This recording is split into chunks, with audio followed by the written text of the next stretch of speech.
وصل على سيدنا وشفيعنا ونبينا ومولانا محمد وسلم صلوا عليه الصلاة والسلام عليك يا رسول الله صلی اللہ تعالی علیہ وسلم.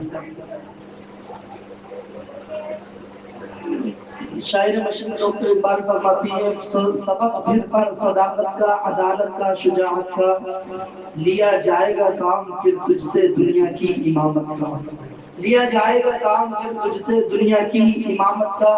چاہتا ہر شخص ہے کہ ہو اوج ثریا پہ مقیم، پہلے ویسا پیدا تو کرے کوئی قلب سلیم. اور فرماتی ہے باپ کا علم بیٹے کو اگر نہ ازبر ہو، باپ کا علم بیٹے کو اگر نہ ازبر ہو تو پدر پھر قابل میراث پدر کیوں کر ہو. کہتے ہیں اگر باپ جیسے ہم کہتے ہیں نا کہ ہمارا مسلمان بڑے بادشاہ اور بہت سارے گزرے ہیں، تو کہتے ہیں جب بیٹا ہی ایسا نالائق نکلا جس نے اپنے آبا اور اجداد کی روایت کو بھلا دیا تو پھر اسے بادشاہت ملے گی نہیں ملے گی، پھر تو دوسرے لوٹ کر کھا جائے گی. اللہ رب العزت قرآن عظیم و فرقان حمید میں ارشاد فرماتے ہیں وَأَمَّا بِنِعْمَتِ رَبِّكَ فَحَدِّثْ، اور اپنے رب کی خوب نعمتوں کا خوب چرچا.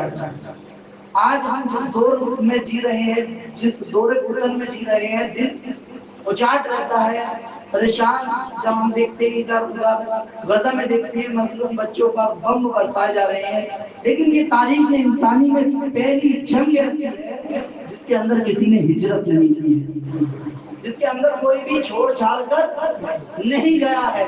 یا تو مسجد اقصی ہوگی یا پھر ہماری جان کی باری ہوگی، اس کے علاوہ کچھ نہیں. یہ انسان اس دور میں اس دور میں اتنا ہی کام جہاں پر مٹیریلسٹک لوگوں کو بنایا جا رہا، صرف نفس ہوس پرستی جہاں پر سکھائی جا رہی ہے، وہاں پر ایسے بچے، ایسی عورتیں، ایسے ایمان والے کہتے ہیں دنیا جان چلی جائے لیکن ایمان نہ جائے. ورنہ چاہتے تو چھوڑ چھاڑ کر چلے جاتے ہیں، زندگی پیاری ہے، امریکہ میں بن جاؤ، مصر میں بن جاؤ، اتنے اسلامک ممالک ہیں کہیں بھی بن جاؤ، جگہ تو دے ہی دینی اگر سے فقیر بنتی کیسے نہیں، جان اگر بچانی مقصد ہوتی. لیکن نہیں، ان کا مقصد صرف اور صرف نبی کی شان کی حفاظت کرنا ہے، مسجد اقصی کی حفاظت کرنا. اور آج ہم لوگ ٹونٹ مارتے ہیں اور کہتے ہیں یہ 1400 سال پرانی بات کر رہے ہیں، اور ہم اس بات پر بالکل غور و فکر نہیں کرتے. یہود و نصارا کئی ہزار سال پہلے حضرت موسیٰ علیہ السلام آئے، ان پر کتاب نازل ہوئی، ان میں اولڈ ٹیسٹمنٹ، نیو ٹیسٹمنٹ. آج اگر ان کا بک آف ریولوشن اگر اٹھا کر دیکھیں تو ان کے اندر یہ لکھا ہوا ہے کہ یہودی جب اپنی ہولی لینڈ میں آ جائیں گے، جب ان کا مسیح آ جائے گا تو وہ پوری طاقت کے ساتھ اپنے منصوبے میں لگے ہوئے ہیں. آج ہمیں داڑھی رکھتے ہوئے، آج ہمیں کچھ کام کرتے ہوئے اس وجہ سے شرمندگی ہوتی ہے کہ لوگ ٹونٹ مار دیتے ہیں 1400 سال پرانی دنیا، ماڈرن زمانہ ہے. لیکن یاد رکھیں جتنی بھی آئیڈیالوجی ہے وہ اپنے اپنے کام پر لگی ہوئی ہے. آپ دیکھ سکتے ہیں یہودیوں کو، یہودیوں نے کیا کیا، وہاں پر انہوں نے غزہ کے بچوں پر بم گرائے اس لیے تاکہ ہم یہاں پر بسیں اور اپنی آبادی یہاں پر بڑھائیں. پھر اس کے بعد ہم گریٹر اسرائیل بنائیں، اس کے بعد ہم مسجد اقصی کو گرائیں، اس کے بعد ہم تھرڈ ٹیمپل ہیکل سلیمانی وہاں پر تعمیر کریں جو سلیمان علیہ السلام نے وہ بنائی تھی مسجد، وہاں پر وہ ہم تعمیر کریں. پھر اس کے بعد ہم یہاں پر تھرون آف ڈیوڈ یعنی حضرت داؤد علیہ السلام کا ایک تخت ہے اس کو لے کر یہاں پر نصب کریں. پھر وہ کہتے ہیں کہ ہمارا مسیحا پھر آئے گا. وہ مسیحا کسے مانتی؟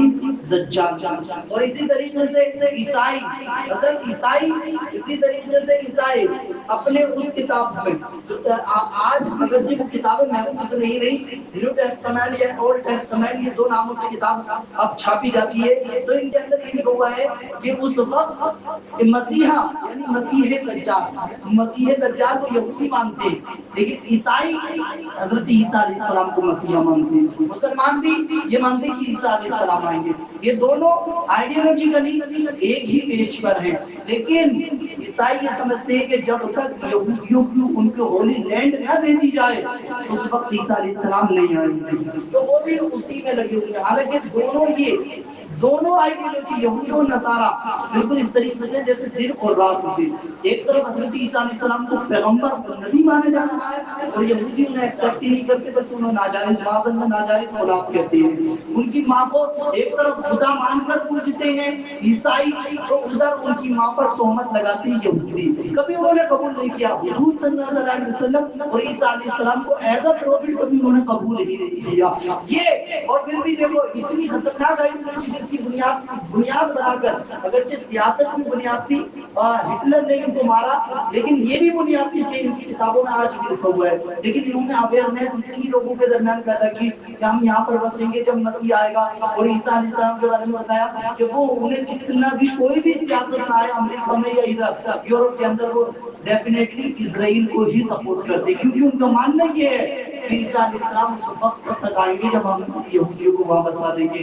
لیکن مسلمان ہیں بڑے آرام کی نیند سو رہے ہیں حالانکہ وہ اسی چیز پر اگر اویئر کرتے ہیں پوری دنیا کو کہ یہ وہی قوم ہے جنہوں نے حضرت عیسیٰ علیہ السلام کو صلیب پر لٹکایا تھا. اگرچہ وہ قرآن کہتا ہے کہ ان کو شبہ ہو گیا تھا اللہ نے انہیں اٹھا لیا تھا آسمان پر.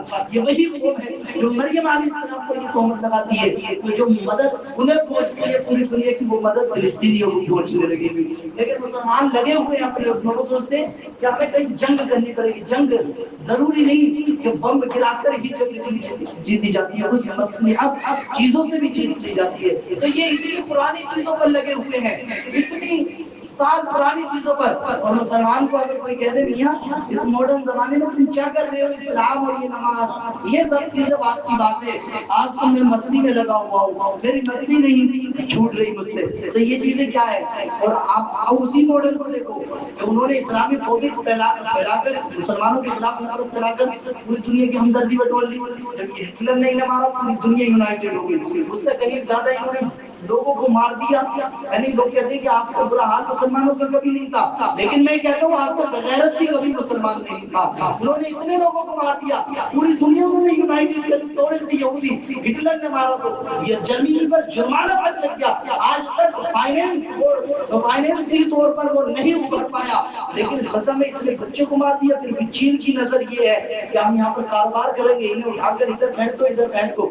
غزہ کے بچوں کو خالی کر دو غزہ والوں سے غزہ خالی کر دو اور ہم وہاں پر جو ہے اپنی بلڈنگیں بنائیں گے وہاں پر ٹورسٹ بنائیں گے.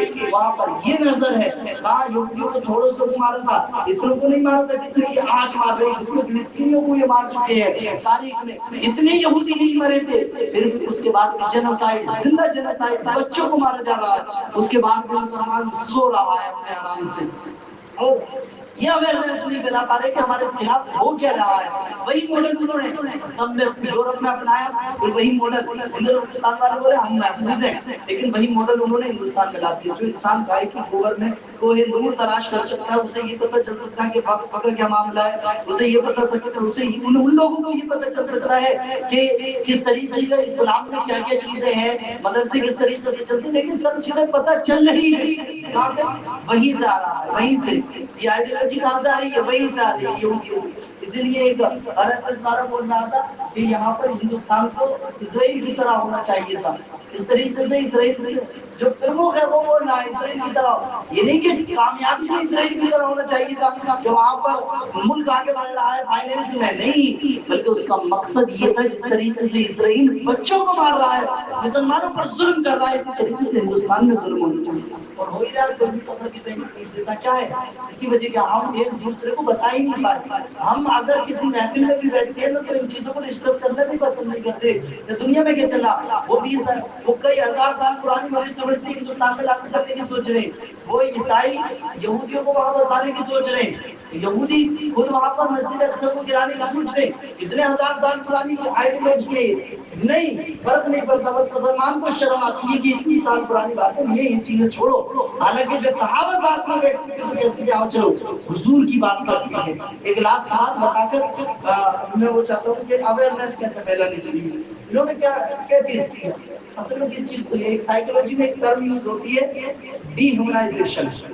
یعنی کسی انسان کسی کریکٹر کسی قوم کو اس طریقے سے پیش کر دینا کہ وہ انسان ہی نہیں ہے جانور ہے آتنکوادی ہے کچھ بھی کہہ دینا. اب وہ کتنے بھی اچھے کام کر لے اس کی ویلیو وہ ایکسیپٹیبل نہیں ہوگا. یہی تو کیا میڈیا نے نہ جانے کہاں کہاں پر مسلمان اپنی بستی میں لگے رہے ہیں, تھوڑی کہہ رہے ہیں دوسرے مسلمان کہہ رہے ہیں میرا گھر تھوڑی ٹوٹ رہا ہے, دوسرے کا ٹوٹ رہا ہے, یہ چیز ہو رہی ہے وہ چیز ہو رہی ہے. جب ڈسکس کرتی ہے نا کسی چیز پر, جب بات کرتی ہے بار بار, تو وہ چیز کو ابھر کر آتی ہے. مسلمانوں نے اپنے مدعوں کو, اپنی چیزوں کو بات کرنا ہی چھوڑ دیا, ڈر کی وجہ سے یا کسی اور وجہ سے, یا پھر اپنے مگر مستی میں لگے ہوئے, یا مستی لگ رہی ہے, اچھا موڈ ہے یار, کہاں ان چیزوں کی باتیں کرتے اس چیز اس طریقے سے. حالانکہ سیاست انسان کو ذہنی طور پر رکھنا چاہیے, کیونکہ آج چلو تم یہاں پر محفل میں بیٹھے ہوئے ہیں, آج ہمارے پاس کچھ خوشی ہے, ہم خوشی منا رہے, لیکن ہم بائک سے نکل کے جا رہے ہیں, وہاں پر پتہ چلا کہ ہم نے داڑھی کو دیکھ کے, پولیس والے کو دیکھ کے وہاں روک لیا, وہاں سے رکھ لیا, یا پھر کہیں اکیلے میں پہنچ گئے, ایک بھیڑ آئی وہ پیٹ کے چلی گئی. تو کیا یہ ہماری زندگی کے روزمرہ کے مسئلے نہیں ہے, یہ مسئلے ہیں, ان پر ڈسکس ہونی چاہیے. تو ڈیہیومنائزیشن ایک سائیکولوجی میں ایک ٹرمینل ہوتی ہے کہ انسان کو اتنا نیچا یا اس طریقے سے دکھا دینا بہتر کہ اس کا جو اسی ٹرم کا یوز کرتے ہوئے پوری دنیا کی میڈیا نے اور خاص کر ہندوستان میں یہ چیز کر دیا. تو مسلمان اس مٹی کے لیے مر پھٹ جائے, کتنا بھی کچھ کر لے, وہ لوگ روزانہ پجاری پکڑے جائیں, روزانہ ہندوستان کے ساتھ غداری کرتے ہوئے پکڑے جائیں, روزانہ 10,000 20,000 لوگ یہاں سے چھوڑ چھاڑ کر ہندوستان کو اپنے کہتے ہیں کہ ملک پہلے یا وطن پہلے, بلکہ ہندوستان ہی کو چھوڑ جاتے ہیں اپنا مذہب اپنے ساتھ لے جا کر امریکہ میں بسے, ادھر بسے, ان پر کوئی بات تک نہیں ہوتی. اور اگر ایک ہی مسلمان مل جائے نا, اس کی جو ہے آتنکوادی بنا کر چھوڑتے ہیں, شک میں بھی مل جائے اسے مار دیتی. کیا وجہ ہے؟ یہ ڈیہیومنائزیشن. وہ کتنے بھی اچھی کام کر لی, یہ قوم, یہ کمیونٹی, یہ جو ہے انسانی شہری میں آپ کی نہیں ہے, یہ انسان ہی نہیں ہے. اس طریقے سے ہمارے خلاف پوری یونائٹیڈ طاقت لگ جاتی ہے. تو ہمیں اس دور میں اپنے حضور نے فرمایا, میں دیکھ رہا ہوں تمہارے گھروں میں کتنے ایسے داخل ہو رہے ہیں جیسے بارش کے قطرے ایک دوسرے کس طریقے سے, کتنے تو آئیں گے ہمیں پتا, لیکن جس طریقے سے یہ گھر تعمیر ہوا نا, تو اس کی جڑوں میں جس طریقے سے ٹوٹ کر وہ مسالہ وغیرہ سب چیز پڑے ہوئی ہے, تو ایک ایک چیز کی اہمیت ہے جب جا کر یہ مسالہ تعمیر ہوا. اسی طریقے سے ہمیں یقین عیسیٰ علیہ السلام آئیں گے, مہدی علیہ السلام آئیں گے, اللہ کا دین ہی غالب آ کر رہے گا, پوری دنیا میں پھیلے گا. ہمیں کیا کرنا, ہمیں وہی, اگر ہم سے پوری عمارت تعمیر نہیں کر سکتے تو ہم مسالے کی کام, ہم اپنے آپ کو دین کے لیے جھونک دیں, لوگوں کو اویئر کریں, بتائیں لوگوں کو ان چیزوں کے بارے میں. اپنی زندگی کا مقصد ہی حضور کی خوشی, اللہ کی خوشی بنے, انشاءاللہ ہماری زندگی بھی کامیاب ہو جائے گی اور آخرت بھی. ورنہ ظلم تو ہوتا رہے گا, ظلم سے کسی کو نہیں بچ سکتے. ہمیں پتہ ہے کہ ہمارے کہنے سے ایک دم سے کوئی انقلاب بھی نہیں آ جائے گا, لیکن نیت کا ہمارا سوال ہوگا کہ ہماری نیت کیا تھی. ایک گرگٹ میں پھونک ماری تھی, ایک میڈک نے پانی ڈالا تھا اس آگ کے اندر, پتہ تھا ابراہیم علیہ السلام کی آگ نہیں بجھ پائے گی ان دونوں سے, نہ اسے بھڑک پائے گی نہ بجھ پائے گی, لیکن ان دونوں میں فرق یہ تھا کہ ان کی آئیڈیالوجی ایک یہ تھی کہ یہ آگ بجھ جائے, ان کی آئیڈیالوجی یہ تھی کہ یہ بھڑک جائے اور اللہ کا نبی جل جائے. یہ آئیڈیالوجی کا فرق تھا. ہمارے کرنے سے کچھ نہیں ہوگا, اللہ جب چاہے گا پاسا پلٹ دے گا. ایسے اس نے لیڈر پیدا کیے صلاح الدین ایوبی, یہ آداب کوئی معنی نہیں رکھتی ہے. صلاح الدین ایوبی اپنے چند لوگوں کو لے کر آتے ہیں, انہوں نے مسجد اقصی چیری, واپس یوں ہی لے لیتے, 2 سال بھی ان کے پاس نہیں رہ پائی. اتنے ملک اور سب کچھ ہونے کے باوجود اللہ تعالیٰ ظاہر کہ جہاں سے چاہے گا لیڈر پیدا کر دے. ہمیں کیا کرنا ہے, ایز اے مسلم ہمیں اچھائی کی طرف لوگوں کو راغب کرنا, برائی سے روکنا, خود بھی برائی سے روکنا, اور لوگوں کو اویئر کرتے رہنا کہ ہمیں اس دنیا میں ہو کیا, بلکہ خود بھی ڈیپ ڈاؤن جا کر پڑھنا. انفارمیشن کا دور ہے آج, نالج علم اٹھتا جا رہا ہے, انفارمیشن ہے. تو فری فری سامنے کوئی اندر طاقت رہے گا, فری رہے گا, تو فروم بات اس چیز سے فری ہوگی. لیکن آج کل اتنی گیا ہے تو کیا بھی دیں گے, کیا بات ہے, یہ ہے وہ ہے, ان کے مائنڈ سیٹ ایسا بن گیا مسلمانوں کو لے کر ڈیمونائزیشن والا. ورنہ ان کے پاس جواب نہیں ہوگا.